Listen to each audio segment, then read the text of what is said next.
സൗഭദ്ര ആയുർവേദ ആശുപത്രിയുടെ ഗൃഹവൈദ്യ അറിവുകളിലേക്ക് പ്രിയപ്പെട്ട മാന്യ പ്രേക്ഷകർക്ക് സ്വാഗതം. ധാരാളം പേര് യൂട്യൂബ് ചാനലിലൂടെ ഫോളോ ചെയ്യുന്നുണ്ടല്ലോ. എല്ലാവർക്കും നന്ദിയുണ്ട്, നന്ദി അറിയിക്കുകയാണ്. ഇന്ന് വളരെ പ്രധാനമായ ഒരു വിഷയത്തെ ആസ്പദമാക്കിയാണ് ഞാൻ സംസാരിക്കുക. കാൽമുട്ടുവേദന. കാൽമുട്ടുവേദന ഇല്ലാത്ത ആളുകൾ വളരെ ചുരുക്കമായി മാറിയിട്ടുണ്ട്.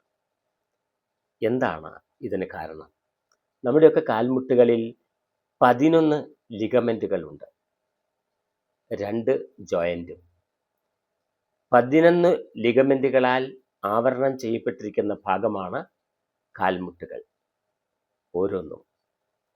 അപ്പോൾ നമ്മളൊന്ന് സ്ലിപ്പായാൽ, തെന്നിയാൽ, മര്യാദയ്ക്കൊന്ന് ഇരുന്ന് എണീറ്റാൽ, നന്നായിട്ടൊന്ന് ഓടുമ്പം കാലൊന്ന് മടങ്ങിയാൽ ഒക്കെ നമുക്ക് ഈ ലിഗമെന്റുകൾക്ക് ചതവുകൾ ഏൽക്കാം. അപ്പോൾ ഈ ലിഗമെന്റുകൾക്ക് ചതവ് ഏറ്റാൽ താമസിക്കാതെ തന്നെ കുടകൻ്റെ ഇലയും പച്ചമഞ്ഞളും കൂടി അരച്ച് മുട്ടവെള്ളയിൽ ചാലിച്ച് ഒന്ന് ബാൻഡേജ് ചെയ്തിടുന്നത് വളരെ നല്ലതാണ്. അത് കുറച്ച് ദിവസം അടുപ്പിച്ചങ്ങ് ചെയ്യണം. ആ അടുപ്പിച്ച് ചെയ്താൽ തീർച്ചയായിട്ടും ആ ലിഗമെന്റിൻ്റെ നീർക്കെട്ടിനെ മാറ്റുകയും ആ വേദന പടിപടിയായി ശമിക്കുകയും ചെയ്യും. വെച്ചുകൊണ്ടിരുന്നാൽ പിന്നെയും അത് വെച്ച് നടക്കുകയും സ്റ്റെപ്പ് കയറുകയും ഒക്കെ ചെയ്താൽ കൂടുതൽ വഷളാകുകയുള്ളൂ. അപ്പം അതിന് നമ്മൾ വിടാതെ തയ്യാറാവണം. അല്ലെങ്കിൽ പിന്നെ നമ്മൾ ഏതെങ്കിലും ഹോസ്പിറ്റലിൽ ഡോക്ടറെ കാണിക്കുകയൊക്കെ ചെയ്യേണ്ടി വരും. അപ്പോൾ ആ ഡോക്ടറെ കാണിക്കാതിരിക്കാനായിട്ട്, കാണിക്കരുതെന്നല്ല ഞാൻ പറയുന്നത്, ആ പ്രാരംഭഘട്ടത്തിൽ നമുക്ക് ഈ രീതിയിലൊക്കെ നമുക്ക് ചെയ്യാൻ പറ്റും. ഇനി 2 ജോയിന്റുകളുണ്ട്. ഈ ജോയിന്റുകൾക്കുള്ളിൽ ഫ്ലൂയിഡ് നിറയണം. ഫ്ലൂയിഡ് അത്യന്താപേക്ഷിതമാണ്. അപ്പോൾ ഫ്ലൂയിഡ് ഇനി നമുക്ക് എങ്ങനെ ഉണ്ടാക്കിയെടുക്കാം? വെണ്ടക്ക ദിവസവും കുറച്ച് വഴറ്റി തിന്നാൽ ഫ്ലൂയിഡിനെ പ്രദാനം ചെയ്യാൻ പറ്റും.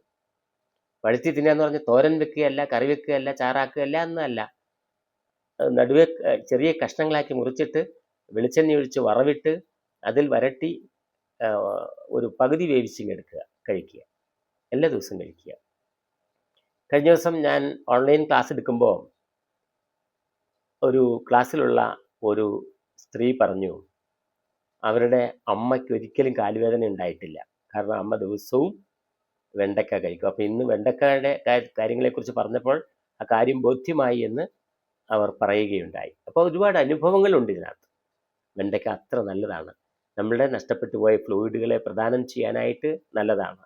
പ്രത്യേകിച്ച് മാസക്കുളി കഴിഞ്ഞ അസമറ നിന്നുപോയ സ്ത്രീകളിലൊക്കെ തേയ്മാനങ്ങൾ കൂടുതൽ വരും. തേയ്മാനം എന്ന് പറയുന്നത് ഇല്ല, എല്ലൊരിക്കലും തേയുന്നില്ല, മറിച്ച് ജോയിന്റുകളിലെ ഫ്ലൂയിഡിൻ്റെ അഭാവമാണ്. ആ ഫ്ലൂയിഡിനെ നമുക്ക് പ്രദാനം ചെയ്താൽ മതി. ഒരു നാടൻ കോഴിമുട്ട കഴുകി ഒരു സ്റ്റീൽ ഗ്ലാസ്സിൽ വെച്ച് ചെറുനാരങ്ങ നീരൊഴിച്ച് അതിൻ്റെ മുറിച്ച് ഒഴിക്കുമ്പോൾ അതിൻ്റെ കുരുവും അല്ലിയും ഒക്കെ അങ്ങോട്ടിടണം.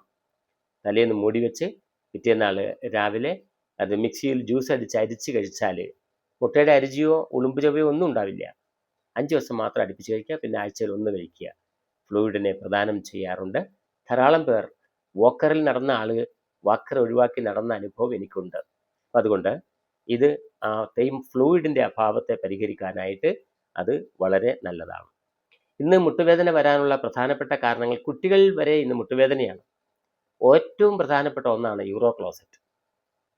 നമ്മുടെയൊക്കെ പഴയ വീടുകൾ പൊളിച്ച് പുതിയ വീടുകളാക്കിയപ്പോൾ യൂറോ ക്ലോസറ്റ്, ഇന്ത്യൻ ക്ലോസറ്റൊക്കെ എടുത്തു കളഞ്ഞ് യൂറോ ക്ലോസറ്റ് സെറ്റ് ചെയ്ത് ഭയങ്കര ഗംഭീരമായിട്ടുള്ള ഒരു ബാത്റൂം തന്നെ നമ്മൾ പണി കഴിപ്പിച്ചു.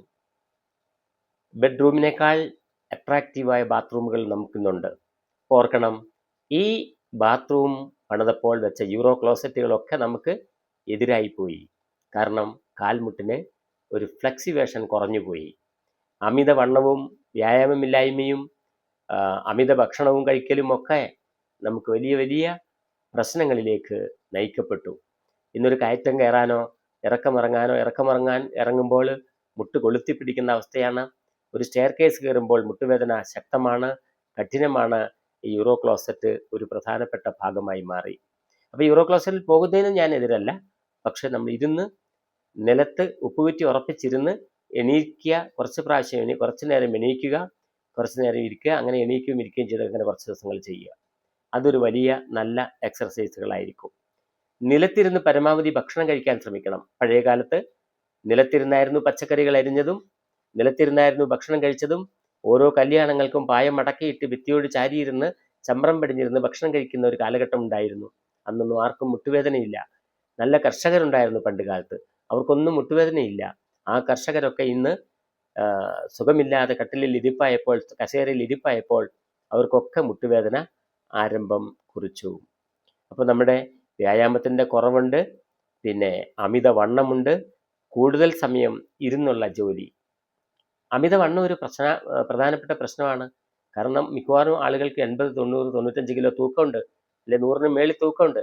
ഈ വെയിറ്റ് താങ്ങാനുള്ള കഴിവ് കാൽമുട്ടിനില്ല. അപ്പം അതുകൊണ്ട് നമ്മുടെ വെയിറ്റിനെ മാനേജ് ചെയ്യുക. ഒരു സ്ത്രീ അത്യാവശ്യം ഉയരം ഉണ്ടെങ്കിൽ 65 വയസ്സിന് താഴെയും 65 കിലോയ്ക്ക് താഴെയും, പുരുഷന്മാർ 70-നോട് ചേർന്നും 70, 75 വരെ. അതിനപ്പുറത്തേക്ക് വെയിറ്റ് വിടാതിരിക്കാനായിട്ട് നമ്മൾ ശ്രമിക്കണം. ഭക്ഷണത്തിൻ്റെ നിയന്ത്രണമാണ് ഏറ്റവും പ്രധാനപ്പെട്ട കാര്യം. ഭക്ഷണം നമ്മൾ നിയന്ത്രിക്കുക എന്ന് പറഞ്ഞ് പട്ടിണി കിടക്കാനല്ല ഞാൻ പറയുന്നത്. ആ കാലമല്ലല്ലോ നമുക്കിന്നുള്ളത്. പക്ഷെ നമുക്ക് ഭക്ഷണം കഴിക്കണം, എല്ലാം മിതത്വം പാലിക്കണം. ആഡംബരവും ആഘോഷങ്ങളും പ്രൗഢികളും ഒക്കെ ആയിട്ട് നമ്മൾ ഭക്ഷണം കഴിച്ചു പോകുമ്പോൾ മുട്ടിനും നടുവിനുമൊക്കെ വലിയ വില കൊടുക്കേണ്ടി വരും, വലിയ കാശ് കൊടുത്ത് ചികിത്സിക്കേണ്ടി വരുന്ന ഒരു കാലഘട്ടത്തിലൂടെയാണ് നമ്മൾ ഇന്ന് കടന്നു പോകുന്നത്. അതുകൊണ്ട് എന്നെ കേൾക്കുന്ന പ്രിയപ്പെട്ടവരെ, നമ്മൾ കുറേ കാര്യങ്ങൾക്ക് ഒരു തിരിച്ചറിവുണ്ടാകണം. ഇനി കാൽമുട്ട് വേദന വന്നാൽ നമുക്ക് ചില കാര്യങ്ങളുണ്ട്. നീല ഉമ്മത്തിൻ്റെ കായ. നീല ഉമ്മത്തിൻ്റെ കായ വിഷമാണ്. അതിൻ്റെ ഉൾഭാഗത്തെ ചോറ് വയറിൽ പോയാൽ ഭ്രാന്ത് വരെയാകാം. അപ്പം അതുകൊണ്ട് നീല ഉമ്മത്തിൻ്റെ കായ സൂക്ഷിച്ച് കൈകാര്യം ചെയ്യണം. നീല ഉമ്മത്തിൻ്റെ കായ എടുത്ത് അത് ഒന്ന് തുരന്ന് അതിനകത്ത് ഈ നമ്മുടെ നീലമുത്തിൻ്റെ കായ്ക്കകത്ത് കുറച്ച് എള്ളും തേങ്ങയും കൂടി ഇടുക, ചിരണ്ടിയിട്ട്. അതിനുശേഷം ആ നീലമുത്തിൻ്റെ ഇല കൊണ്ട് തന്നെ പൊതിഞ്ഞ് നന്നായി വേവിച്ച് അരച്ച് കാൽമുട്ടിലിട്ടാൽ കാൽമുട്ട് വേദന കുറയ്ക്കാനായിട്ട് സഹായിക്കും. അതുപോലെ തന്നെ പ്ലാവിൻ്റെ ഇല, നല്ല പ്ലാവിൻ്റെ ഇലയുടെ ആ പാലാണ് മരുന്ന്. ആ പ്ലാവിൻ്റെ ഇല ഉൾഭാഗത്ത് വെളിച്ചെണ്ണ പുരട്ടി അടുപ്പിൽ വെച്ചൊന്ന് ചൂടാക്കി ഇടയ്ക്കിടയ്ക്ക് കാൽമുട്ടിനൊരു ചൂട് കൊടുക്കുന്നത് വളരെ നല്ലതാണ്. ഇതൊക്കെ കൊടുക്കുമ്പോഴും നമ്മൾ കാര്യങ്ങളെല്ലാം ചെയ്യുമ്പോഴും ഒരു കാര്യം നമ്മൾ മറക്കാതിരിക്കണം. നമ്മുടെ ജീവിതത്തിൽ ഈ കാൽമുട്ട് വളരെ പ്രധാനപ്പെട്ട ഒരു ഭാഗമാണ്. അതിന് പ്രയാസമുണ്ടാകാതിരിക്കാനായിട്ട് നമ്മൾ ശ്രമിക്കണം. അങ്ങനെ ഈ ചെറിയ ചെറിയ കാര്യങ്ങൾ എന്ന് പറഞ്ഞാൽ കിരിയാത്ത് വാങ്ങി പച്ചക്കരച്ചിടാം, അല്ലെങ്കിൽ കിരിയാത്ത് പൊടി മുറിവെണ്ണയെ ചാലിച്ച് മുട്ടിലിൻ്റെ മേലിടാം. കിരിയാത്തിന് നിലവേപ്പെന്നും കൂടെ പേരുണ്ട്. അപ്പം ഈ 2-3 കാര്യങ്ങളിലൂടെ നമുക്ക് മുട്ടുവേദന കുറച്ചും എല്ലാ ദിവസങ്ങളിലും അത്യാവശ്യം വ്യായാമം ചെയ്തും നല്ല ജീവിത ചിന്തകൾ നിലനിർത്തിയും അമിത ഭക്ഷണത്തോടുള്ള ആസക്തി, ആഡംബരവും പ്രൗഢിയുമൊക്കെ കുറച്ചും നമുക്ക് മുട്ടിനെ സംരക്ഷിക്കാം. ലിഗമെൻറ്റുകളെ നമുക്ക് സംരക്ഷിക്കാം. ചെറിയ മുട്ടുവേദന വന്നാൽ ഉടനെ കുടകൻ്റെ ഇലയും പച്ചമഞ്ഞളും കൂടി അരച്ച്, കുടകൻ്റെ ഇല എന്ന് പറഞ്ഞാൽ വെള്ളമുത്തൽ കേട്ടോ, അരച്ച് മുട്ടവെള്ള ചാലിച്ചൊന്ന് ബാൻഡേജ് ചെയ്യുന്നത് വളരെ നല്ലതാണ്. അങ്ങനെ ചെയ്ത് നമ്മുടെ മുട്ടിൻ്റെ ഒരു പ്രതിസന്ധിയെ, പ്രയാസത്തെ അകറ്റാനായിട്ട് നമുക്ക് കഴിയണം. അങ്ങനെ എല്ലാവരും ആ രീതിയിൽ ചെയ്തുകൊണ്ട് നമ്മുടെ മുട്ടിനെ സംരക്ഷിക്കാം. മുട്ട് നമുക്ക് വളരെ പ്രധാനപ്പെട്ട ഒരു ഭാഗമാണെന്ന് നമുക്ക് കരുതാം. ഇന്ന് യൂട്യൂബിലൂടെ പല അറിവുകൾ നമുക്ക് കിട്ടാറുണ്ടാകാം. തെറ്റും ശരിയായ അറിവുകളുണ്ട്. അതിൽ ശരിയെ തിരിച്ചറിയുക, തെറ്റിനെ നമ്മൾ ജീവിതത്തിൽ നിന്ന് അകറ്റിക്കളയുക. അങ്ങനെ നമുക്ക് നല്ല രീതിയിൽ നമ്മുടെ ജീവിതത്തെ കൊണ്ടുപോകാൻ നമുക്ക് കഴിയട്ടെ എന്ന് ആശംസിക്കുന്നു. നന്ദി, നമസ്കാരം.